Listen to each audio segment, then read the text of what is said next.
മന്ദാരപുഷ്പബഹുപുഷ്പസുപൂജിതായ തസ്മൈ മകാരായ നമഃ ശിവായ.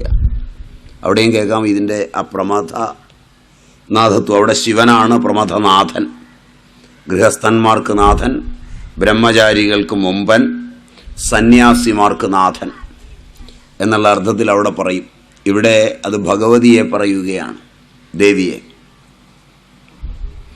അവിടെ ശിവൻ പോലും ദൂതനായി മാറി. ചതുരനും അതിചതുരനും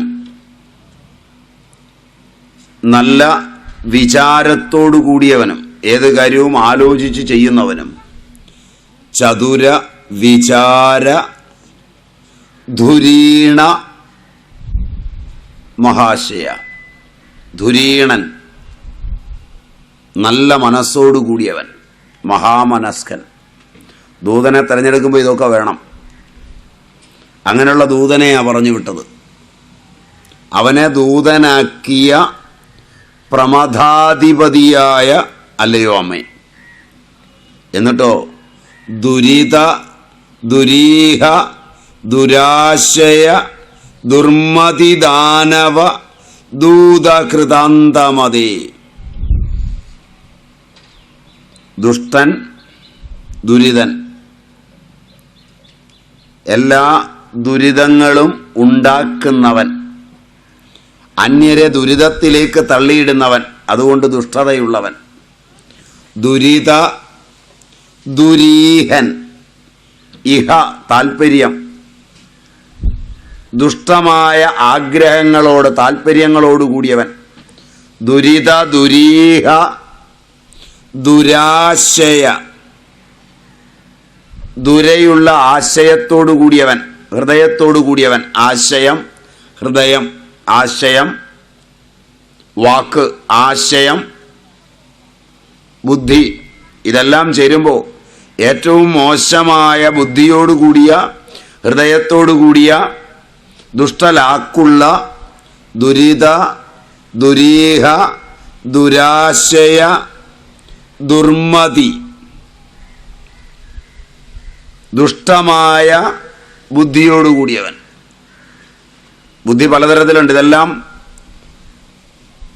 6 രാജസ സത്വത്തിൽപ്പെട്ടതാണ്. ആസുരം, രാക്ഷസം, പൈശാചം, സാർപ്പം, ഇങ്ങനെയൊക്കെ പെടും. പാമ്പിൻ്റെ സ്വഭാവമുള്ളവർ, രാക്ഷസ സ്വഭാവമുള്ളവർ, ആസുര സ്വഭാവമുള്ളവർ, പൈശാച സ്വഭാവമുള്ളവർ, ഇങ്ങനെയൊക്കെ പല സ്വഭാവന്മാരുണ്ട്. ചിലർ അവരോട് ഇടപെടുമ്പോൾ സൂക്ഷിച്ചില്ലെങ്കിൽ, അവർ ഒരു കാര്യവുമില്ലെങ്കിലും നിങ്ങളോട് പിണങ്ങിയാൽ കയ്യിലെ പൈസ മുടക്കി നിങ്ങളെ ഉപദ്രവിച്ചിട്ടേ സമാധാനം കാണൂ. എന്നിട്ട് ചിലരോടൊക്കെ പോയി വെറുതെ വർത്തമാനം പറഞ്ഞാൽ മതി. അവരെ ചൊടിപ്പിക്കുന്ന ഒരു വാക്ക് പറഞ്ഞാൽ പിന്നെ അവർ വെറുതെ ഇരിക്കുന്നേരിക്കണ്ട. നിങ്ങൾ പോകുന്ന പുറകെ എല്ലാവരും ഉണ്ടാവും. അത് നിങ്ങളുടെ പേരിൽ ഒരു പെറ്റി കേസ് കൊടുക്കും. 2 ആഴ്ച നിങ്ങളെ കോടതി കയറ്റും. അവിടെ നിങ്ങൾ മൂത്രം ഒഴിച്ചു എന്നും പറയും. നിങ്ങൾ എന്ത് കാണിക്കുന്നോ അതിൽ നിന്നെല്ലാം അവർ ഉപദ്രവിച്ചുകൊണ്ടിരിക്കും. അതുകൊണ്ട് അത്തരക്കാരോടൊക്കെ ഇടപെടുമ്പോൾ നല്ലവരായ ആളുകളോട് ഉപദ്രവം കാണിച്ചാലും അവരുപദ്രവിക്കില്ല. സാത്വിക തലങ്ങളിലേക്ക് ഉയർന്നു കഴിഞ്ഞാൽ ഒരാളെയും ഉപദ്രവിക്കില്ല. രാജസ തലങ്ങളിൽ നിൽക്കുമ്പോൾ ശത്രുത പല രൂപത്തിലുണ്ട്. ഇങ്ങോട്ട് എതിർത്താൽ അങ്ങോട്ട് എതിർക്കും. അതൊരു തലമാണ്. വെറുതെ ഇരിക്കുന്ന കൂട്ടാക്കണ്ട. ചിലർ പറയല്ലേ, ഞാനത്ര മഹാത്മാഗാന്ധിയും യേശു ക്രിസ്തുവൊന്നുമല്ല. ഒന്ന് തന്നാലും ഒന്ന് തരും. ചിലരങ്ങനല്ല, എന്നെ ഒന്ന് തൊട്ടാൽ ഞാൻ 10 തരും. സൂക്ഷിച്ചു വേണം ഇടപെടാൻ. രാജസ സത്വത്തിലെ വലിയ പ്രശ്നമാണ്. ചിലരങ്ങനല്ല, ഒന്നും തന്നില്ലെങ്കിലും എന്നോട് എതിർത്താണ് നോക്കിയതെന്ന് തോന്നിയാൽ നിന്റെ കണ്ണ് ഞാൻ കുത്തിപ്പൊട്ടിക്കും. എനിക്ക് തോന്നുന്ന പോലെയാ, നീ പറയുന്ന പോലൊന്നുമല്ല. അതുകൊണ്ട് ഇങ്ങനെയുള്ള പലതരക്കാരുണ്ട്. ഇവരോടൊക്കെ ഇടപെടുമ്പോൾ വളരെ സൂക്ഷിച്ചിരിക്കണം. സൂക്ഷിച്ചില്ലെങ്കിൽ ഉള്ള തപസ് നഷ്ടപ്പെടും.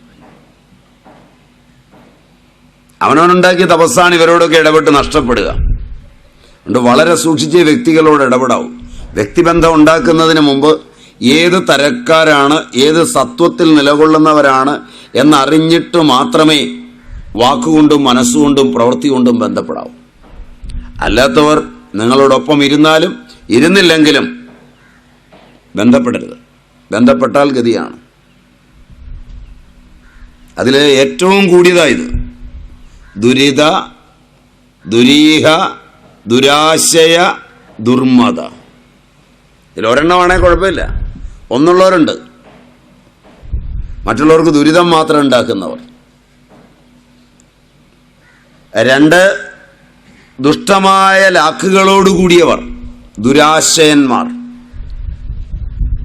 3 ദുർമതി, ബുദ്ധി വികലമായവർ.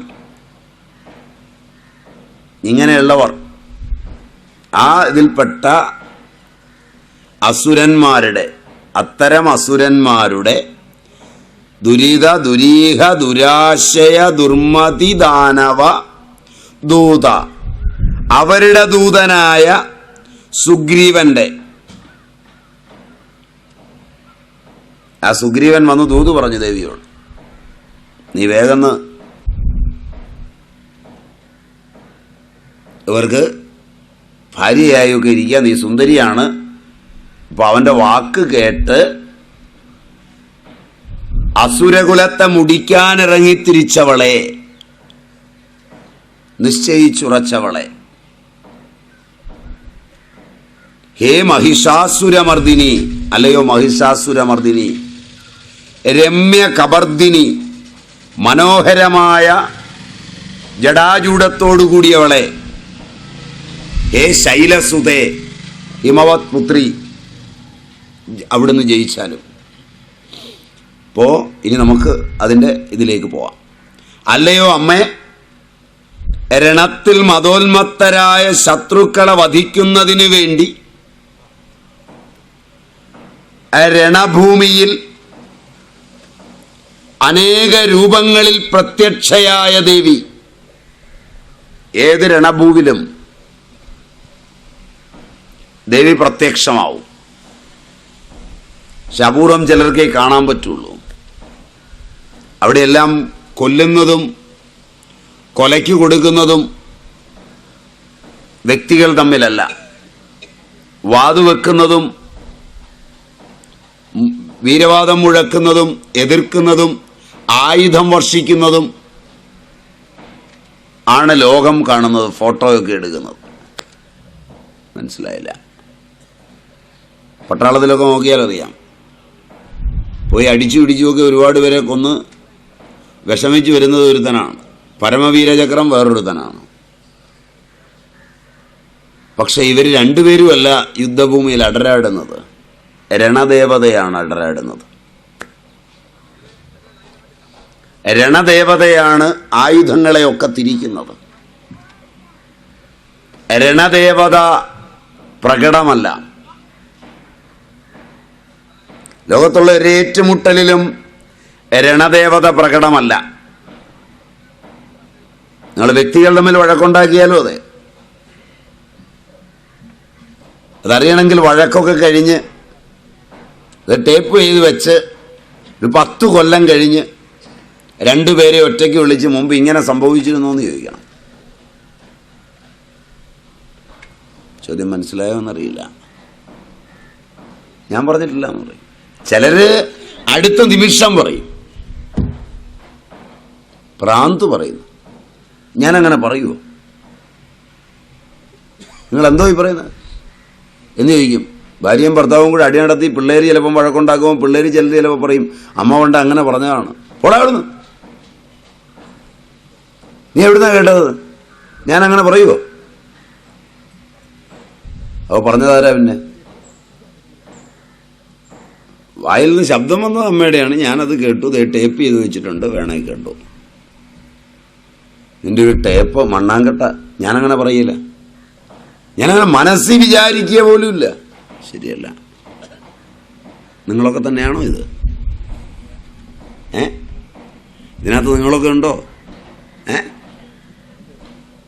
അപ്പൊ പിന്നെ ആരാ പറഞ്ഞേ? എല്ലാ വഴക്കിലും വക്കാണത്തിലും വ്യക്തികളുടെ ബോധം നഷ്ടപ്പെടുമ്പോൾ രണദേവത സർജനമേറ്റെടുക്കും.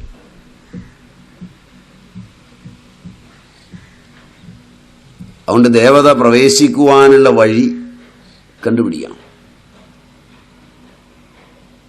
മനസ്സിന്റെ ഏത് വാതായനത്തിൽ കൂടെയാണ് ഈ ദേവത പ്രവേശിക്കുന്നത്?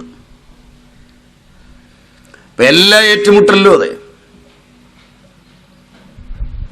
ആ രണചണ്ഡിക ചതുരനും വിചാരധുരീണ മഹാശയനുമായ ഗണാധിപതിയായ പ്രമഥനാഥനായ ശിവനെ തന്നെ ദൂതനാക്കി രണത്തെ മനോഹരമായി ചെയ്യുന്നവളെ, അല്ലയോ ദേവി, ദുഷ്ടനും ദുരാശയനും ദുർമതിയുമായ അസുരന്റെ ദൂതനായ സുഗ്രീവന്റെ വാക്കുകേട്ട് അസുരകുലത്തെ ഒന്നാകെ മുടിക്കാൻ ഇറങ്ങിത്തിരിച്ചവളെ,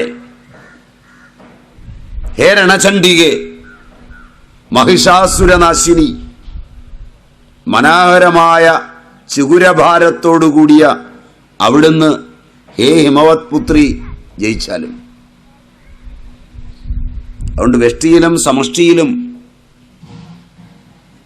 ദുർമതിയും രണവും തുടങ്ങിയാൽ രണചണ്ഡിക രംഗത്തെത്തും. ആ രണത്തിൽ ദേവത അനേക വേഷങ്ങളിൽ പ്രകടമാവും. ആയുധങ്ങള് വില്ലിൽ നിന്ന് പുറപ്പെട്ടാലും അമ്പായി പുറപ്പെട്ടാലും ബോംബുകളായി പുറപ്പെട്ടാലും അത് പോകുന്നത് ആ പുറപ്പെട്ട തലം കഴിഞ്ഞാൽ വിട്ടവന്റെ നിയന്ത്രണത്തിലല്ല. മനസ്സിലായില്ല? ഇത് പറഞ്ഞാൽ വല്ലതും മനസ്സിലാവുമോ? അതിടയ്ക്ക് വെച്ച് അതിൻ്റെ ശക്തി നശിച്ചു പോകാം. അത് കൃത്യമായ ലക്ഷ്യത്തിൽ ചെന്ന് കൊള്ളാം, ലക്ഷ്യം തെറ്റി വീഴാം. ഭർതൃഹരി അങ്ങനെ പറയുന്നുണ്ട്. ഭർതൃഹരി അങ്ങനെ വളരെ വ്യക്തമായി പറയുന്നുണ്ട്. ഒരു പാവം ജീവി താഴേക്ക് വീണാൽ പാമ്പിന്റെ വായിലാണ്, മോളിലാണെ കഴുകൻ വട്ടമിട്ട് പറക്കുകയാണ്, വേടൻ അമ്പുമായി നിൽക്കുകയാണ്.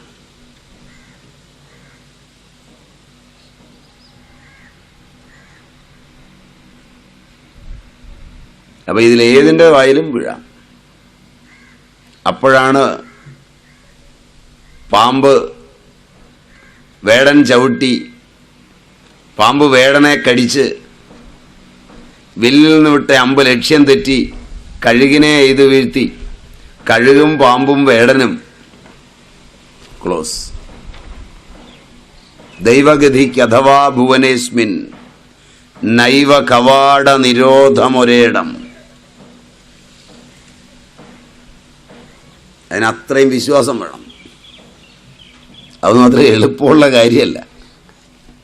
ജ്ഞാനി, മഹാൻ, ബ്രഹ്മചാരി, വാനപ്രസ്ഥൻ, ഗൃഹസ്ഥൻ, സന്യാസി, അല്ലേ? അതിനകത്ത് തന്നെ അനേക ജാതികൾ, അനേക മതങ്ങൾ, അനേക രാഷ്ട്രീയ പാർട്ടികൾ, അനേക ഭരണഘടനകൾ, അനേക നിയമങ്ങൾ, അനേക തരത്തിലുള്ള വിദ്യാഭ്യാസം. ഇതിൻ്റെ കസർത്തൊക്കെയായി പോക്കറ്റിൽ പണവുമായി ഞാൻ എന്ന് വിചാരിച്ച് പോകുമ്പോൾ ഇങ്ങനെ വിചാരിക്കാനുള്ളൊരു കഴിവ് കിട്ടുമോ? കരുത്ത് കിട്ടുമോ? കിട്ടുമോ? ഉച്ച കഴിഞ്ഞൊരു ചോറ് കൂടുതലടിച്ചെന്ന് തോന്നുന്നു. രാവിലത്തെ ഒരു ഊർജ്ജസ്വലതയില്ലായ്മ.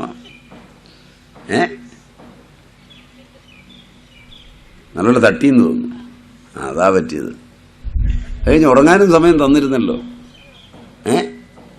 ഒരുമാതിരി ഉറങ്ങുകയും ചെയ്തു. എന്നിട്ടും ഉറക്കം തൂങ്ങുക. അതുകൊണ്ട് മഹേശ്വരി, വൈഷ്ണവി, ബ്രഹ്മാണി, ഇന്ദ്രാണി, കൗമാരി, വാരാഹി, നാരസിംഹി, ഇങ്ങനെ ഒരുപാട് ദേവതകളുണ്ട്. എത്ര അവതാരങ്ങളുണ്ടോ അതിനെല്ലാം അനുസരിച്ചുള്ള ദേവതകൾ, എത്ര ദേവന്മാരുണ്ടോ അതിനനുസരിച്ചുള്ള ദേവതകൾ, ഇവരെ മുഴുവൻ മുൻനിർത്തി ഭാരതീയ സംസ്കൃതി എന്ന് പറഞ്ഞാൽ തന്നെ എല്ലാത്തിനും അതിദേവതയുണ്ട്. അതിനെ പ്രാർത്ഥിക്കണം, ആ ദേവതയെ പ്രാർത്ഥിക്കണം. പഴയ അമ്മമാരെ നോക്കിയാൽ ഇതറിയും, അവരങ്ങനെയാ ചെയ്യുക. അവരെന്ത് കാര്യം ചെയ്യുമ്പോഴും അതിൻ്റെ ദേവതയുണ്ട്. കലമെടുത്ത് അടുപ്പേ വെക്കുമ്പോൾ ഏത് തരം അന്നം ഇടുന്നോ അതിൻ്റെ അതിദേവതയെ അവർ സ്മരിക്കും. കണ്ടിട്ടില്ല, കേട്ടിട്ടുമില്ല. ഇപ്പം നിങ്ങൾക്ക് ഇതിൽ വിശ്വാസമൊന്നുമില്ല. മകള് ബ്ലീഡിങ് കൊണ്ട് മരിക്കാറായി കിടക്കുമ്പോൾ അവർ മുറ്റത്തേക്ക് ഇറങ്ങി പാർവതിയെ സ്മരിക്കും. അതും സ്വയംവര പാർവതിയെ ഗംഭീരമായി മനസ്സിൽ ആവാഹിച്ച് സ്മരിച്ച് അവിടുന്ന് ഒരു മുക്കുറ്റി പറിക്കും. അതിൻ്റെ അതിദേവതയാണ് പാർവതി. അതിങ്ങി പറിച്ചു കൊണ്ടുവരും, കയ്യിലിട്ട് ഞവടി പിഴിയും, നേരെ പൊക്കിളിലേക്ക് ഒഴിക്കും. എന്നിട്ട് പറയും, മോളവിടെ കിടക്ക്, അരമണിക്കൂർ കഴിയുമ്പോഴേക്ക് നിൽക്കും. ഞാനാ വിളിച്ചത് ദേവിയെ, എൻ്റെ വെളിപ്പുറത്ത് വരും. കാരണം ഞാനിതുവരെ ചെയ്തിട്ടുള്ളത് ധർമ്മമാണെങ്കിൽ, ഞാനിതുവരെ ജീവിച്ചത് സത്യത്തിന് അനുഗുണമായാണെങ്കിൽ, ഞാനിതുവരെ ആരെയും ഉപദ്രവിച്ചിട്ടില്ലെങ്കിൽ, അമ്മേ പാർവതി പരമേശ്വരി, എൻ്റെ മോള് ഈ വിഷമത്തിൽ നിന്ന് മാറണം. ആ സെക്കൻഡിൽ മാറും. ഇവള് പിന്നെയും ദുർനടത്തക്കാരിയാണെങ്കിൽ വീണ്ടും കൂടും. മനസ്സിലായില്ല?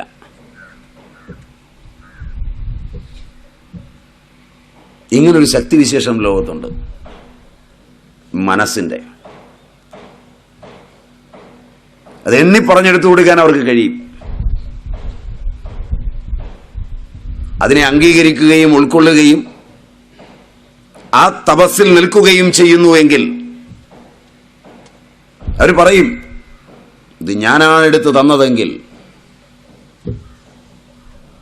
അമ്മ എന്നെ കൈവെടിയില്ല, നിന്നെ വെടിഞ്ഞാലും. അതിനൊരുപാട് പുണ്യം ചെയ്യണം. നല്ല കുലത്തിൽ ജനിക്കണം, നല്ല തള്ളയ്ക്ക് ജനിക്കണമെങ്കിൽ ഒക്കെ ഒരുപാട് പുണ്യം ചെയ്യണം. കാരണം ഒരുപാട് ജീവജാലങ്ങളുണ്ട്. എല്ലാം പ്രസവിച്ചു എന്ന് പറഞ്ഞിട്ട് കാര്യമൊന്നുമില്ല. മനസ്സിലായില്ല?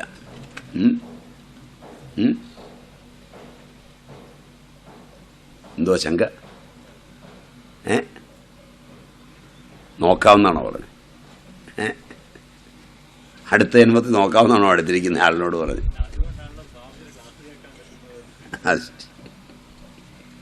ഓ, കേട്ടാ പോരല്ലോ, മനസ്സിലാവണ്ടേ?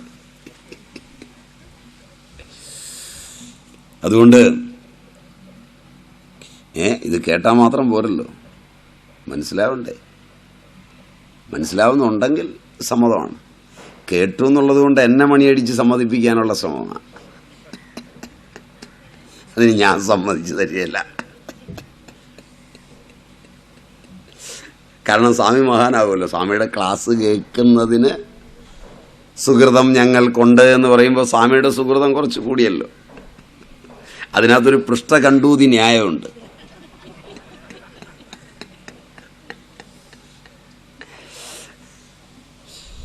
അതുകൊണ്ട് ഇവിടെ ബ്രഹ്മാണി, കൗമാരി, വാരാഹി ഇതൊക്കെ ദേവതകളാണ്. ഞാൻ ആദ്യം തുടക്കത്തിൽ പറഞ്ഞിരുന്ന ഒരു കാര്യം, ദേവത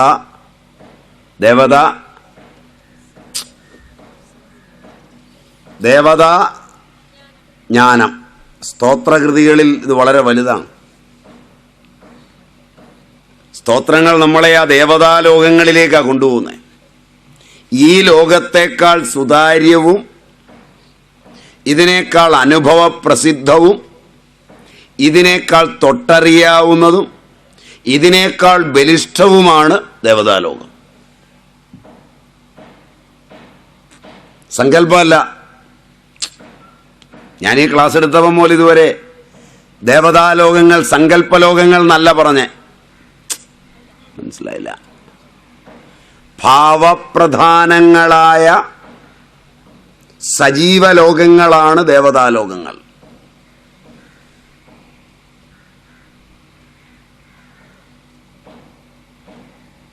ദേവതയിൽ നല്ല നിഷ്ഠയുള്ളവൻ ഉപയോഗിച്ച ഒരു ഉപകരണം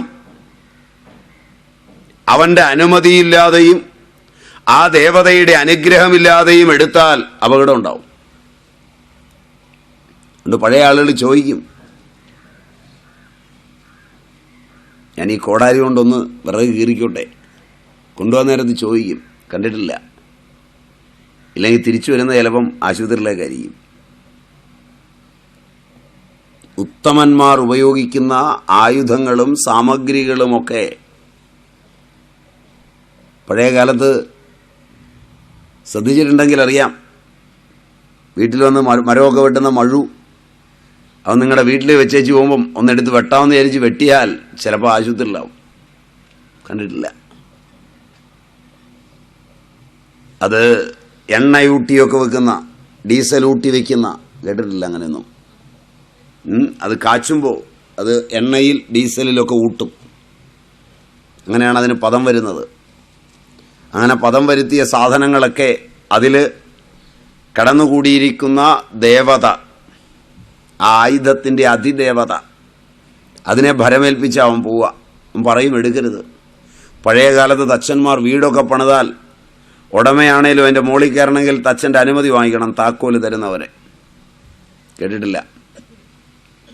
അതുകൊണ്ട് കാരണവന്മാർ പറയും, തച്ചൻ ഉപാസനയുള്ളവനാണ്, അവൻ ദേവതയെ ഏൽപ്പിച്ചാൽ പോയ നീ കയറരുത്, വീഴും. അതുകൊണ്ടാണ് ഇപ്പം ഈ തച്ചനൊന്നും വേണ്ട, കോൺട്രാക്ടർ മതി എന്ന് തീരുമാനിച്ചു. അവനാകുമ്പോൾ ദേവതയില്ല, കുഴപ്പമില്ല, അതിനകത്ത് ജീവിച്ച് പ്രശ്നവും ഇല്ല, സ്വൈരക്കേടേ ഉള്ളൂ.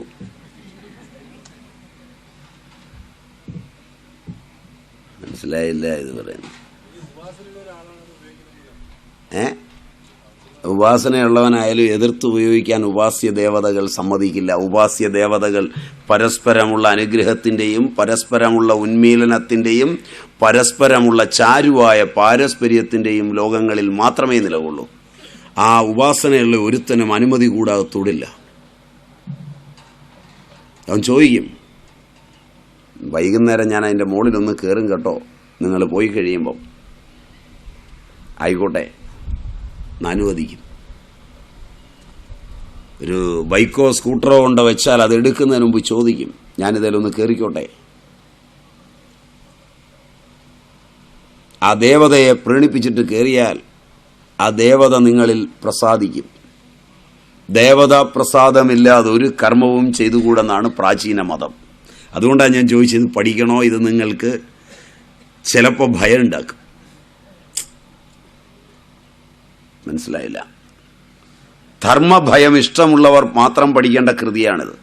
അതുകൊണ്ടാണ് ഞാൻ പറഞ്ഞ, ഭാവനയില്ലാത്തവരും ഇത് ഉൾക്കൊള്ളാൻ യോഗ്യരല്ലാത്തവരും സ്നേഹരൂപേണ പതുക്കെ പോവുക, കപ്പയ്ക്ക് കളയ്ക്കുക, അവിടെ പോയി വിറക് പെറുക്കുക, ഇല്ലെങ്കിൽ ഇത്രയും പേർക്ക് അരി വെക്കുന്നതിൻ്റെ കൂടെ കൂടുക, ഇതൊക്കെ ചെയ്യുക. അതൊക്കെ നല്ല പണിയാണ്. ദേവതാജ്ഞാനം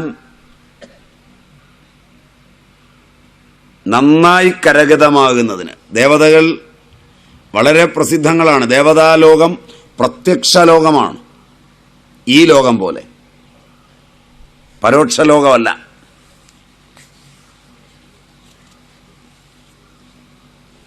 അതുകൊണ്ടാണ് ദേവതകളുടെ ആ അനുഗ്രഹം എല്ലാത്തിനും ഉണ്ട്. ഒരു ചെടി പറിക്കുമ്പോൾ,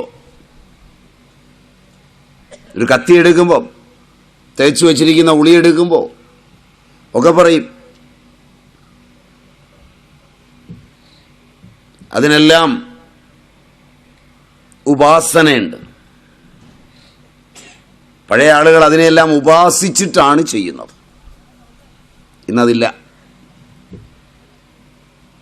ആ തൊഴിലിനോടുള്ള മാന്യതയാണ്. തൊഴിലെന്ന് പറയുന്നത് വെറുതെ എന്തെങ്കിലും ചെയ്തു കൂട്ടുന്നതല്ല. ആ ദേവത പ്രസാദിക്കണം. ആഹാരം കഴിച്ചാൽ അത് ആരോഗ്യമാകണം അന്നമെങ്കിൽ അതിൻ്റെ ദേവതകൾ പ്രസാദിക്കണം. ഒരേ ആഹാരം രണ്ട് പാത്രത്തിൽ വിളമ്പി, ഒരേ തരം രണ്ട് പാത്രത്തിൽ വിളമ്പി രണ്ടുപേരിരുന്ന് കഴിച്ച് ഒരാൾ ഗ്യാസും ഒരാൾ നല്ല സുഖവുമായി നടന്നു പോകുന്നുവെങ്കിൽ ആരാ ചതിച്ച്?